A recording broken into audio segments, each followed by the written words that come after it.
Olá, meu nome é Bruno, sou gerente de produtos da Produquímica e hoje a gente vai falar sobre tratamento de sementes para estabelecimento de lavouras de alta performance. Em base, vamos estar trabalhando e abrangendo duas culturas principais, que seriam a soja e o milho. Estamos na véspera aí do início da safra e por isso a gente vai fazer um tratamento mais focado nessas duas culturas. Hoje, quando nós estamos conversando com os produtores, e quando nós vamos abranger as cooperativas e as revendas e até as próprias vendas diretas, estamos conversando com nossos canais, nossos distribuidores, a principal problema que afeta eles hoje são os veranicos. A gente sabe que a falta de estresse, que o estresse hídrico causa danos irreversíveis na lavoura e, consequentemente, uma redução muito forte de produtividade. Aqui nós temos algum slide que ele pode mostrar como que as lavouras de milho se comportam em situações de veranico. Segundo o pesquisador Pandley, et al., ele fala que na ocasião do pendoamento, a falta de água ele pode causar perdas de até 50% na produção.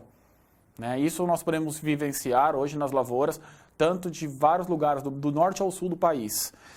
Então, pessoal, como vocês puderam assistir o NutriExpert, e uma das palestras que foram muito felizes foi a do professor André Pessoa, onde ele ressalta o número de dias sem chuvas até 11 de maio e a parcela da safra que entrou em pendoamento em pleno clima seco. Então, a gente está falando aí de uma safrinha de mais ou menos 100 dias, estamos falando aí que o norte do Paraná, o oeste do Paraná e o sul do Mato Grosso, do sul, a gente está falando aí mais ou menos em 50 dias, 50% sem água. Ou seja, 50 dias sem água. A gente está falando de 39 dias sem chuva, que é muita coisa. São danos muito severos. Indo um pouquinho mais ali para a parte do sudoeste do Mato Grosso, seriam 20 dias. Vamos considerar 100 dias, mais ou menos uma safrinha, estamos falando de 45, 55, 20 dias sem chuva. Que são danos catastróficos, principalmente ocorrendo no pendoamento, como a gente falou no slide passado. Tudo bem? Passando um pouquinho agora, a gente consegue mensurar um forte impacto na produtividade. A própria consultoria do professor André Pessoa, ele já está estimando aí uma quebra, vamos falar Brasil, de 17 sacas, estamos saindo de 95, que era o 17, 95 sacas por hectare, para 78. Estamos falando de 17 sacas por hectare. Se a gente fizer hoje um preço médio do milho, que está girando na faixa de R$25 por saca, nós estamos falando aí em R$425 de prejuízo. Ou seja, o que seria um lucro para o produtor, que seria o dinheiro que ele poderia estar tirando de lucro para ele, hoje ele está perdendo, justamente por causa do quê? Desse forte impacto da safrinha e justamente por causa desse forte impacto do veranico na safrinha. Uma outra coisa que a gente pode estar avaliando também, analisando nesse slide do professor André Pessoa, que foi o que ele passou no NutriExpert, é a redução de safra. Então, a gente está falando aí de 13% de danos causados por estresse hídrico na primeira safra e 19% na segunda safra. Ou seja, falando da safra 16-17 para 17-18, estamos falando de uma queda de 17%. Tudo isso causado pelo estresse hídrico. Falando um pouquinho aí da Argentina, esse ano a safra argentina foi péssima. Falando da safra 16-17, hoje estamos vendo preços da soja estourando, muito alto, muito bons para a gente. Justamente por quê? Porque tivemos um problema muito sério de estresse hídrico na Argentina. Ou seja, o fantasma do estresse hídrico sempre assolando a produção brasileira. Então, nesse momento, pessoal, nós viemos trazer agora para você a solução do Improver. O Improver ele trabalha com 120 ml no TS e a principal função dele, o que é? É prevenir os danos causados pelo estresse hídrico. Mas como? Trabalhando principalmente com raízes mais profundas e aproveitando melhor a água no solo. Colocando uma situação de campo, Hoje, quando a gente trabalha com produtos com lavouras tradicionais, sem bioestimulante, nós temos um crescimento radicular limitado. Quando trabalhamos com o improver, a situação de raiz, né, o crescimento radicular é muito melhor, né, muito mais desenvolvido. Isso por causa de ações de hormônios e de nutrição, que a gente faz com que o produto, com que a raiz se desenvolva melhor. Ou seja, pessoal, raiz mais profunda significa maior absorção de nutrientes e água pela planta. Mas como? Né? Vamos explicar um pouquinho agora para vocês. Durante as chuvas, o solo armazena o máximo possível de água. Como a gente pode ver, quando você tem a chuva, o solo vai entrar em capacidade de campo, ou seja, extremamente úmido, e a água vai ficar absorvida pelos colóides, pelas cargas positivas do solo. Muito bem. Vendo isso, pessoal, a gente pode ver que o sistema radicular ele vai ter um aprofundamento maior. Para o aprofundamento maior, porque vai ter um desenvolvimento maior de raízes, nós vamos ter maior acesso à água. Ou seja, quando ocorre os veranicos, a reserva do solo, da água do solo, diminui, né? A planta, por sua vez, ela vai absorver essa água do solo e vai ter perdas, tanto por transpiração como evapotranspiração, perdas normais para reger o metabolismo do vegetal. Isso é normal, pelo que acontece pela planta. Então, o que nós vemos? Que quando nós aplicamos o improver, as raízes alcançam reservatórios mais profundos da água. Ou seja, a água ela vai descendo gradativamente. Ela vai saindo da superfície e indo para as partes mais baixas. Quando isso ocorre, ela consegue alcançar a faixa de água, a faixa úmida, perlongando por mais tempo. Nesse slide, a gente pode ver como isso ocorre. A gente está ganhando aí mais ou menos 8 dias. 8 dias hoje numa safrinha é um seguro muito bom para o produtor. O que eu quero dizer com isso? Que 8 dias, pessoal, é 8 dias que a planta consegue aguentar mais sem perder produtividade. Isso nós temos alguns resultados comprovantes que vamos falar um pouco mais à frente. Agora, nós vamos mostrar alguns resultados feitos no nosso CPGS. Esse slide mostra como que as sementes foram plantadas dentro de uma bandeja com condições controladas, dentro do nosso CPGS. E aqui mostra que elas todas foram semeadas no mesmo dia. Umas bandejas tiveram sem adição de bioestimulante e a outra teve a adição de improver. O que nós estamos vendo? Durante 14 dias foram mencionadas elas. Aqui, pessoal, nós fomos avaliar essas mesmas sementes plantadas durante 7 dias e ver como ela germinou e como que foi o comportamento dela durante os primeiros 7 dias. A gente nota que as sementes que teve a aplicação de bioestimulante, que teve a aplicação do improver, ela tem um melhor desenvolvimento. Se vocês olharem a bandeja, vocês veem uma área verde muito maior comparado com a área sem bioestimulante. O que quer dizer isso? Quer dizer que a planta teve um maior desenvolvimento da parte aérea. Ou seja, ela teve maior vigor, ela teve maior crescimento. Então, começamos a avaliar isso depois de 16 dias. E o que isso nos mostrou? Que a parte das sementes que tiveram a aplicação do improver, ela teve um desenvolvimento aéreo muito superior à área sem bioestimulante. Isso gerou uma dúvida. Bom, tudo bem, mas se só está a parte aérea, será que a planta só está crescendo a parte aérea e esqueceu de fazer raiz? E fomos averiguar isso aí um pouco mais a fundo. E o que nós notamos?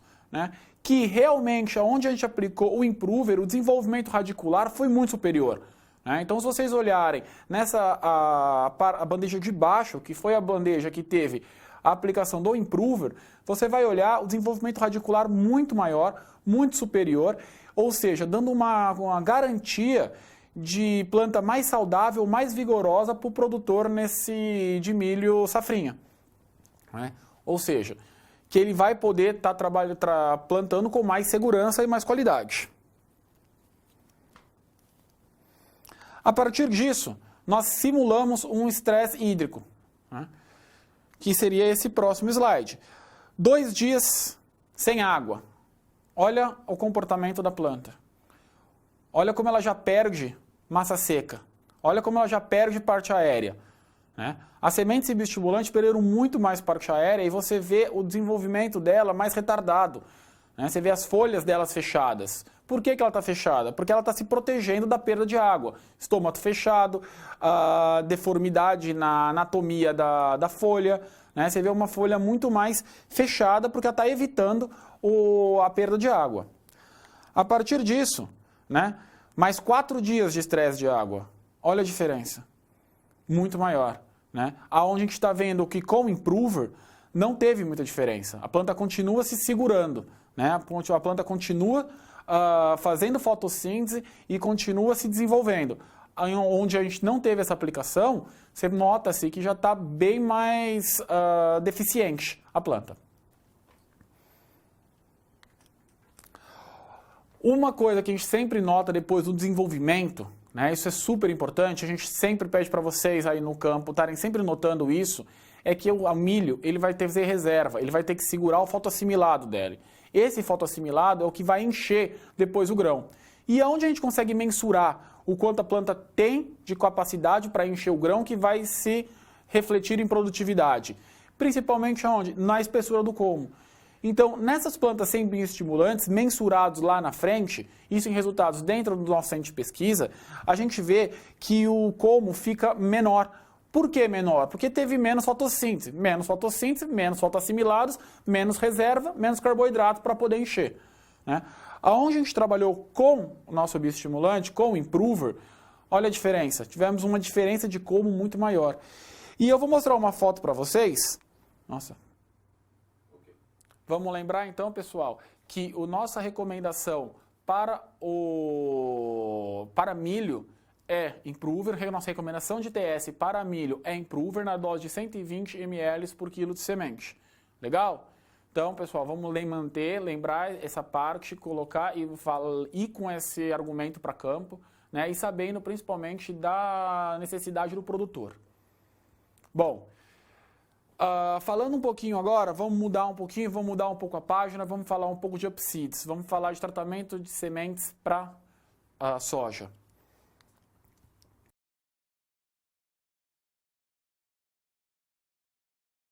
Pessoal, falando um pouco nós falamos de milho agora um pouco atrás, falando agora de soja, né, o grande problema da soja hoje é que aproximadamente 70% das variedades hoje são super precoces.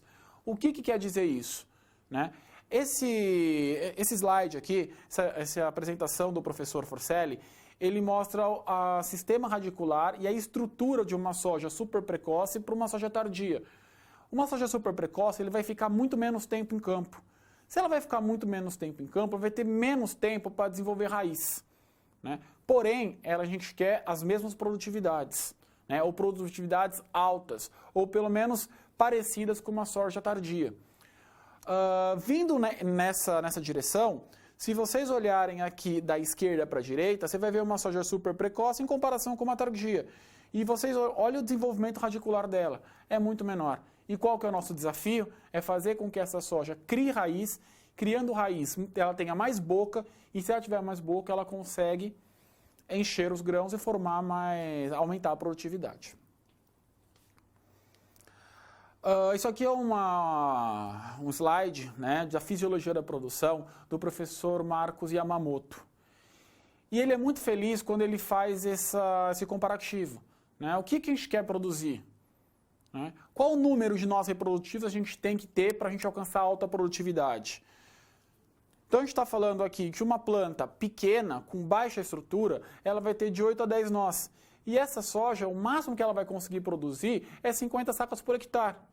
Porém, do outro lado da tabela, a gente vai estar falando aí de 21, 22 nos números de nós reprodutivos. Estamos falando de uma produção em sacas por hectare de 107, né, até 127 sacas, podendo ser até mais.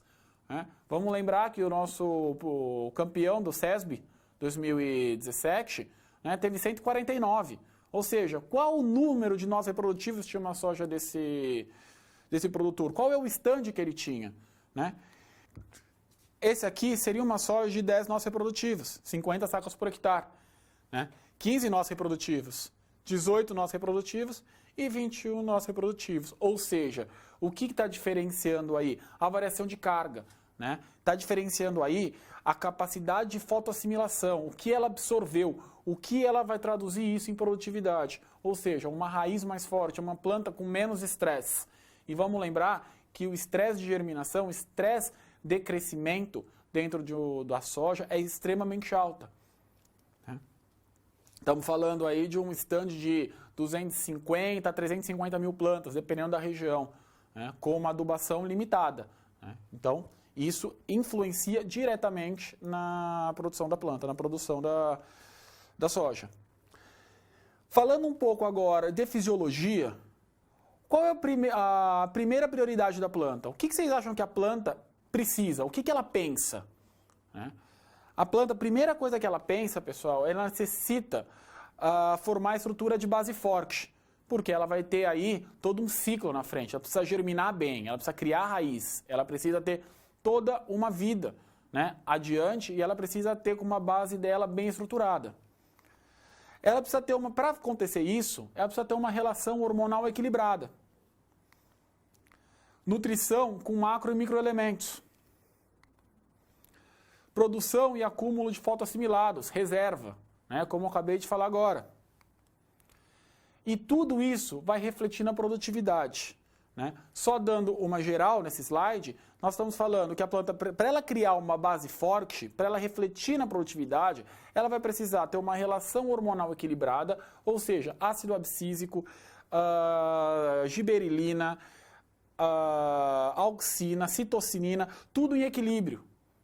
Não adianta a gente pegar e aplicar um hormônio sintético apenas e achar que a planta vai conseguir metabolizar isso. Vai conseguir somente utilizar esse hormônio sintético e fazer tudo o que ela precisa. Não, ela precisa trabalhar com promotores. Por isso que a produquímica sempre vai trabalhar com promotores. Porque dependendo da fase, dependendo da região, dependendo da variedade, ela vai ter um sistema um pouco maior, um pouco menor de determinados hormônios. Esse aqui foi um slide apresentado pelo meu companheiro, pelo meu colega Rafael Gil, dentro do NutraExperts. E o que nós vemos aqui? Da necessidade de uma planta de soja, para alta produtividade. Então a gente está trabalhando aqui com nitrogênio, fósforo, potássio, os macros secundários e os micros. E a quantidade dela de extração, exportação e a porcentagem exportada. Bacana. Então, uma adubação em soja, a média dela que a gente está trabalhando hoje, o que seria? Seria em fósforo de 100 a 120 kg por hectare, potássio de 100 a 150 kg por hectare. Tá, aí eu me pergunto, e o nitrogênio? Como que a gente vai fazer essa aplicação de nitrogênio? E vamos lembrar que a soja ela faz muita proteína. O produto final do grão da soja é a proteína. E a proteína ela precisa principalmente do quê? De nitrogênio. Ela vai precisar de bastante nitrogênio para metabolizar a proteína. Olhando aqui nesse slide, estamos falando hoje aí para uma produção de mais ou menos 80 sacas por hectare, a quantidade de nitrogênio beira 400 quilos. Beira mais ou menos 400 quilos por hectare. Então, a planta tem uma alta necessidade de nitrogênio. Então, para isso, eu vou ter que aplicar bastante nitrogênio? Eu vou ter que fechar caminhões e navios de ureia? Não. Por que não? Porque vamos lembrar, pessoal, que o nitrogênio está na atmosfera. E o nitrogênio também é o nutriente mais exigido na cultura da soja, como mostrei lá atrás, quase 400 quilos. Porém, pessoal, a gente lembrar dos nodos, da nodulação, que a gente fala bastante, dentro dos nossos treinamentos, dentro de todos os treinamentos que a gente conversa com vocês. Para a gente conseguir uma soja de alto rendimento, a gente vai precisar ter o quê? Uma nodulação boa, uma nodulação que ela consiga suprir toda a necessidade da planta. E isso é possível? Sim, durante o ciclo todo. Como que é possível? Basta a gente ter nódulos ativos durante todo o ano, todo o ciclo da planta. Isso é possível. Bom, pessoal, isso representa uma economia, falando de ureia, de adubação nitrogenada, se a gente for suprir toda a produção brasileira, de aproximadamente 3 bilhões de reais. Algum número parecido, dependendo aí um pouco da variação do dólar. Mas alguma coisa aí na faixa de 3 bilhões. Ou seja, o nitrogênio é extremamente necessário para a planta. Então, pessoal, a gente está falando de um custo de inoculação extremamente baixo, né, variando mais ou menos na faixa de $1 a dose. Né? E essa dose vai fazer o quê? Vai fazer com que você mantenha o seu nódulo ativo, você introduza essas bactérias, Rhizobium, dentro no ambiente de produção. Né? Vamos lembrar que essas bactérias não são bactérias nativas dos nossos solos. Então, e uma coisa que acho que é extremamente importante estar relembrando para vocês, né, é a incompatibilidade de alguns TSs, né, com o inoculante. Hoje a gente trabalha bastante com comô. Muitos produtores trabalham apenas com o cobalto e com o molibdênio. Mas qual que é o problema de trabalhar só com o comô? É porque dentro do processo fabril, para você conseguir concentrar bastante nutrientes dentro, bastante nutrientes juntos, o pH fica muito baixo, fica muito ácido.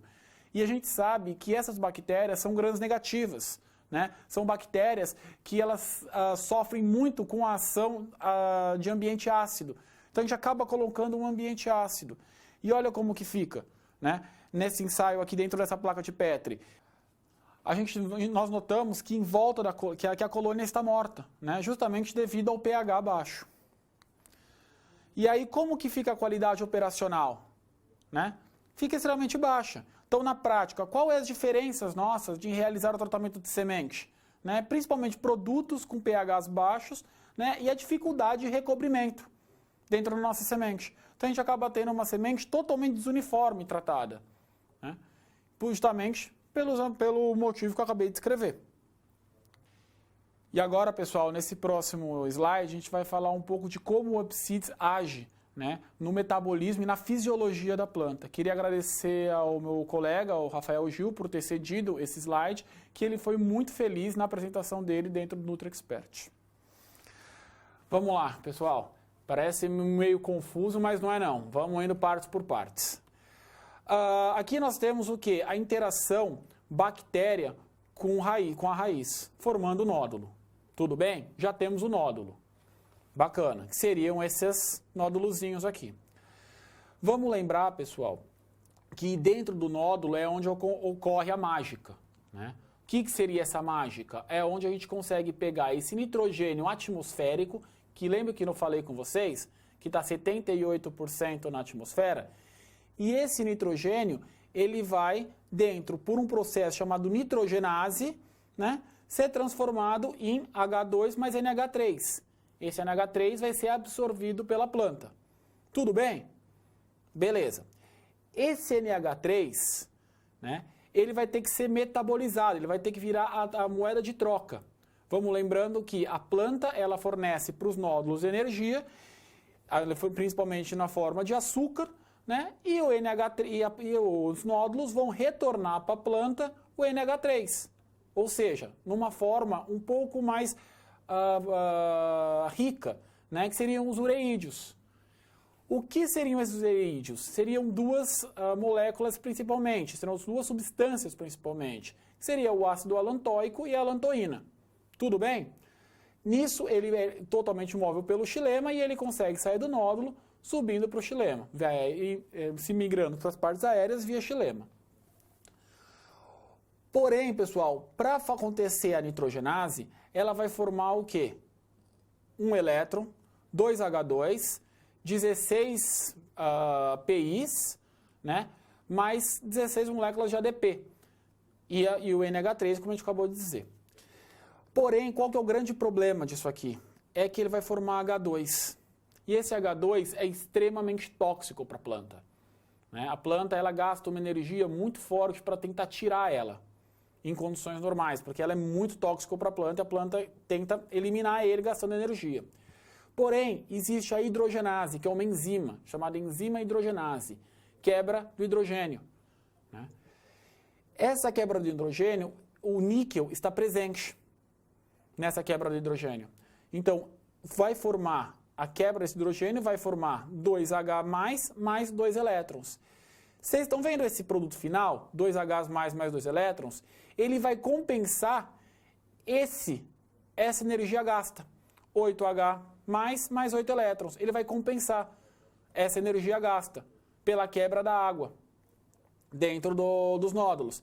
Então, isso aqui vai me causar uma redução de energia, ou seja, de 11% a 25%, porque eu tenho de 8, né, quebrando 2 aqui, vai me dar mais ou menos 25% de energia.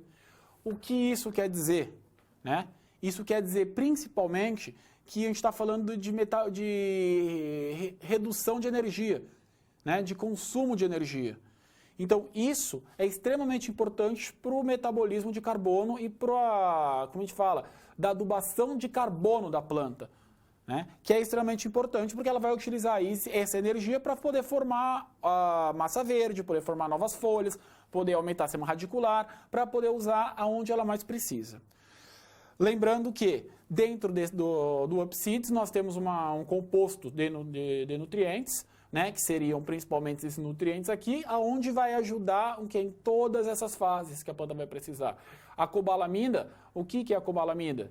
Além dela fazer a vitamina B12, né, a cobalamina ela é necessária para ter a melhor nodulação, para ocorrer a menor nodulação. Além do cobalto, todo mundo sabe, é um inibidor do etileno, né? Ou seja, menor etileno, menos morte de nódulos e morte de raízes. Fora isso, vamos subir. Quando a gente sobe lá no ponteiro da planta, onde nós já temos aqui todos os ureídeos na parte superior do vegetal, esses ureídeos precisam ser quebrados. Né? Esses ureídeos vão ter que ser quebrados, essa alantoína e esse ácido alantóico, eles vão ter que ser quebrados e para ser disponibilizado como amônio para a planta, na parte de NH4. E como que ela faz isso? Né? Principalmente pela enzima urease. E esse urease, quem entende da urease, o níquel. Olha o níquel aqui mais uma vez, pessoal.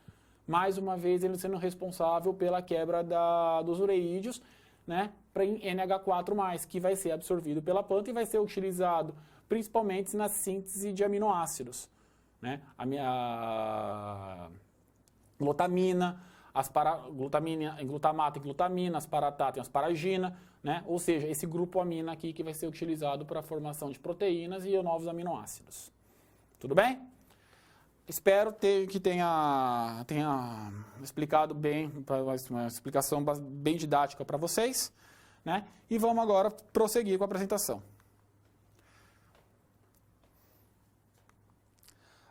Falamos um pouquinho da nutrição de carbono, né? O que seria essa nutrição? Aquela economia que a gente falou, 25%, aonde que ela entra? Né? Vamos para um dado um pouco interessante, mas olha aqui o carbono, pessoal. Quando a gente tem o carbono, a gente tem de 7 a 10 unidades de carbono por unidade de nitrogênio. Ela precisa desse, olha esse carbono de novo aqui, ó. Para ela fixar uma molécula de fósforo, ela vai precisar de 50 a 60 unidades. E para ela fixar uma molécula de enxofre, de 70 a 80 unidades. Olha o carbono aqui, ó. Olha o metabolismo de carbono aqui de novo.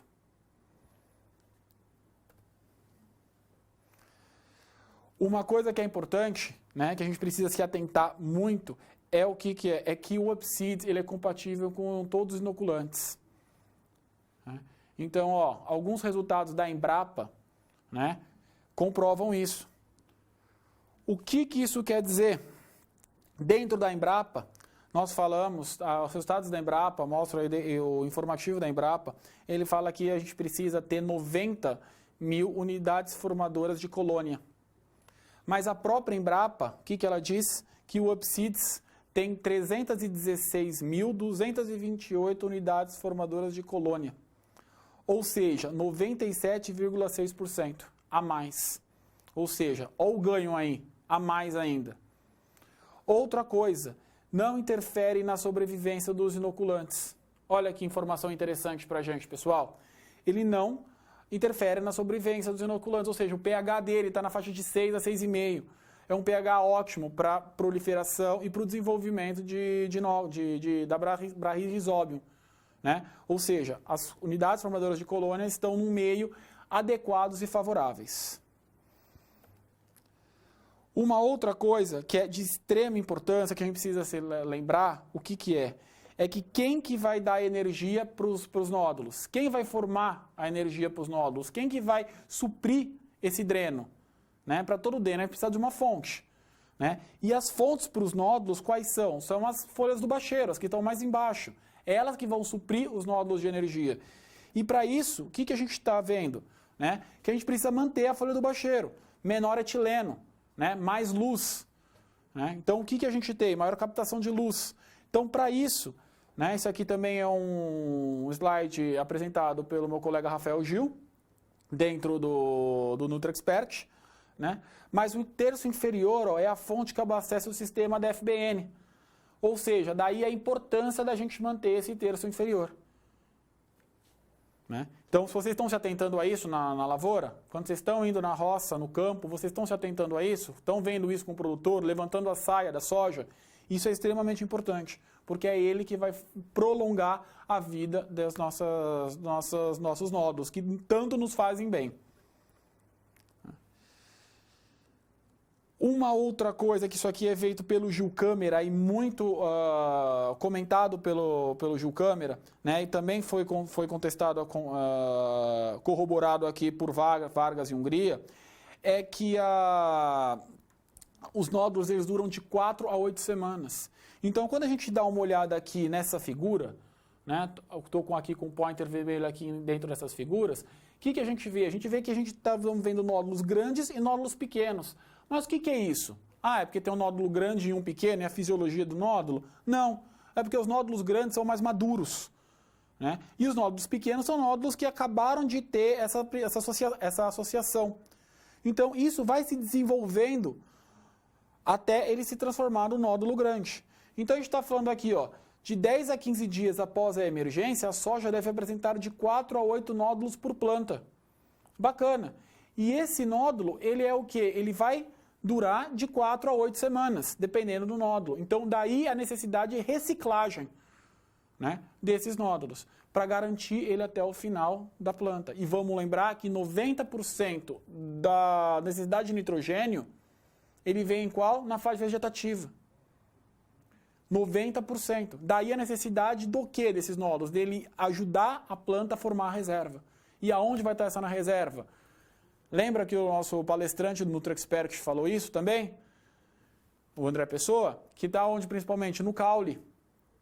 Principalmente no caule e nas folhas. Ou seja, resultados internos dentro do nosso CPGS, eles mostram que nós tivemos uma nodulação, em comparado com os concorrentes, de 17,51% a mais. Um diferencial do Upseeds muito forte em cima dos concorrentes é a qualidade de recobrimento dele. Né? Então, quando a gente está olhando um pouco para essa imagem aqui, pessoal, que é no slide, a gente consegue ver a qualidade. Isso aqui não é uma foto, né? Uma simples foto, uma foto mais de marketing para ilustrar o melhor recobrimento, mas isso acontece realmente. Se vocês já tiveram a possibilidade, né, e a felicidade de vir aqui no centro de pesquisa ou de participar de alguma universidade de produquímica, naquela dinâmica que nós fazemos de tratamento de semente, vocês conseguem ver a qualidade. Né? E se vocês não estão familiarizados com isso, né, vocês podem me chamar, me ligar, passar um e-mail, que eu gravo um vídeo e passo isso para vocês, de como que a gente pode encantar o nosso produtor com essa dinâmica fácil. Né? Que nada mais é do que pegar um saco plástico, colocar 1 kg de semente dentro dele e colocar 150 ml de Upseeds. E dentro disso a gente faz aquela imitação, a gente imita como se fosse um sistema de TS, chacoalhando. Depois de 30 segundos de chacoalhando esse saco plástico, a gente vê a qualidade que ficou a semente em comparado a um comô normal ou um tratamento. Da onde vem isso? Principalmente dos polímeros. Vamos lembrar que a gente tem uma dificuldade muito grande hoje de colocar 1 grama de cobalto, por exemplo, 1 grama de molibdênio, 1 grama de alguns produtos que geralmente são doses muito baixas, né, dentro de 1 kg de semente. Como você vai garantir que isso seja uma cobertura uniforme e total? Né? E nós trabalhamos com os melhores polímeros do mercado. Nós não trabalhamos com polímeros chineses, com outros polímeros de má qualidade, né, que são afetados por temperatura, por umidade. Não, nós trabalhamos com as melhores matérias-primas. Que isso não reflete aonde? Na qualidade aqui, pessoal. nessa qualidade. Tá? Lembrando que pH sempre de 6 a 6,5, nunca afetando as unidades formadoras de colônia, nunca afetando a bactéria Brachyzobium, né? Ou seja, garantindo a total satisfação nossa e para o produtor também.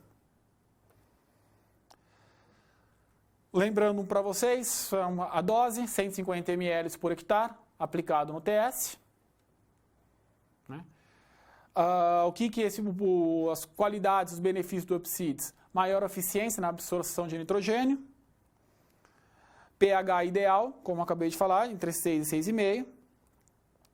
Sistema radicular profundo, ou seja, um sistema radicular profundo vai ter maior resistência a veranicos e a maior resistência a maior absorção também de nutrientes, maior caixa, maior fotoassimilação. Né? Facilidade operacional, ou seja, né, são 4 ótimos argumentos aí para a gente poder estar em campo convencendo e encantando nossos clientes. Bom, pessoal, então, para fechar a apresentação, né, tivemos esses 30 minutos aí bastante prazerosos com vocês, né, apenas lembrando do posicionamento do Upseeds, né, que estaria aqui. Né, a gente vai fazer essa primeira aplicação do Upseeds, começando aqui no TS, feito no TS, e garantindo esses nódulos vivos aqui até R1 e R5. Temos depois o tônus, né, que é o nosso outro produto, que vai garantir com que esse nitrogênio, que esses nódulos se mantenham vivos até o final da cultura. Né? Mas isso aí fica para uma próxima oportunidade, a gente vai falar um pouco de tônus na próxima oportunidade.